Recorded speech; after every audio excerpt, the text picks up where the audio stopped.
एकादेशमा एक तानाशाही राजा थिए। उनको राज्य सानै थियो। अहिलेको एउटा गाउँ जत्रै।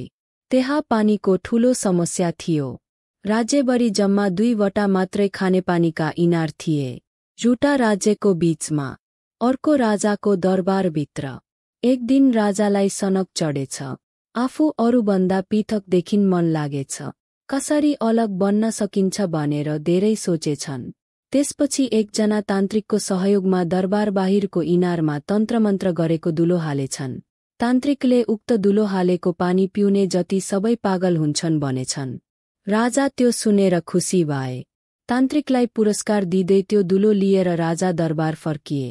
भोलिपल्ट विश्वासिलो एउटा मन्त्रीसँग सल्लाह गरेर राति नै उनीहरूले खुसुक्क त्यो दुलो इनारमा हालिदिए। 2 दिनपछि राज्यका सबै जनतालाई पागलपनले छोयो। दरबारभित्रकालाई मात्रै केही भएको थिएन। जनता पागल भएको चर्तिक्ला हेर्न राजा टोलटोलमा पुगे। जहाँ जहाँ गए त्यहाँ अपमान सहनु पर्यो। सबैले राजालाई पागल ठाने। विरोध गर्न थाले। त्यो राजा हटाएर अर्को राजा बनाउने कुरा गर्न थाले। सबै जनता एकजुट भएर दरबार नै घेर्न आए। कोटफोट गर्न थाले। दरबारभित्र सबैलाई त्राही त्राही भयो।